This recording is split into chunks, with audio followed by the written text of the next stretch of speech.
প্রতি বছর বর্ষা এলেই কুল খোঁজে খানাকুল। এই বুঝি বাড়িতে জল ঢুকলো, সব ভেসে গেল। এবার সেই আশঙ্কা কমাতে চাইছে প্রশাসন। বর্ষা হতে না হতেই বাঁধ মেরামতি চলছে ঝড়ের গতিতে, মজুত করা হচ্ছে ত্রাণও। আরামবাগে যদি একবার বন্যা হয়, খানাকুলে দুবার তিনবার।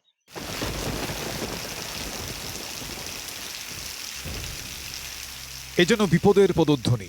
আবারও বৃষ্টি, আবারও বানের ভয়। আরামবাগ, পুরশুরা, গোঘাটের পাশাপাশি যে এলাকার হাল সব থেকে খারাপ হয়, সেই খানাকুলের বিধায়কই ময়দানে নেমে পড়েছেন। গত কয়েক বছর প্লাবনের কথা মাথায় রেখে প্রস্তুতি শুরু হয়েছে বন্যা মোকাবিলার। ভুক্তভোগীরা বলছেন, বিপদ হলে অন্তত ন্যূনতম জিনিসপত্র যেন মজুত করে রাখে প্রশাসন। সরকারের কাছে অনুরোধ রাখবো যে আগে থেকে যেন জিনিসগুলো, তিরপল, মানুষের যে ত্রাণ যা সব মজুদ দরকার সেগুলো যেন মজুত করে রাখে।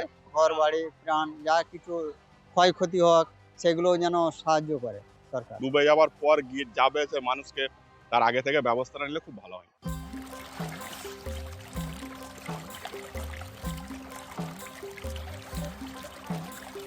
সবথেকে বেশি চিন্তা খানাকুলবাসীর।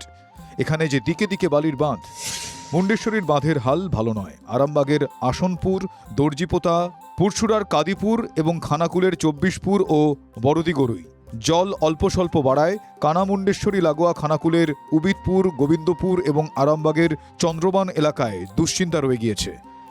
বানভাসী অবস্থার সময় পরিষেবা দিতে গিয়ে বিপদে পড়েন আশাকর্মীরা।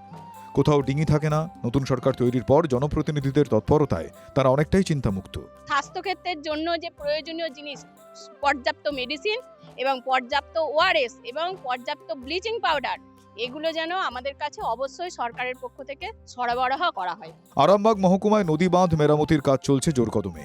যেখানে জল জমছে সেখানেই পৌঁছে যাচ্ছেন সরকারি কর্মীরা।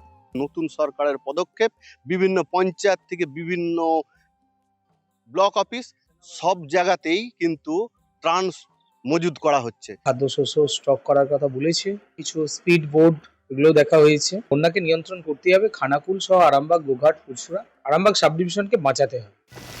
বৃষ্টি কখনো মুষলধারায়, কখনো অঝোরে। নদীপাড়ের বাসিন্দারা এসব দেখে অস্থির হয়ে পড়ছেন। তবে প্রশাসন বর্ষায় ভরসা দেওয়ার চেষ্টায় পুরোদমে। আরামবাগ থেকে তন্ময় বৈরাগীর রিপোর্ট, TV9 বাংলা।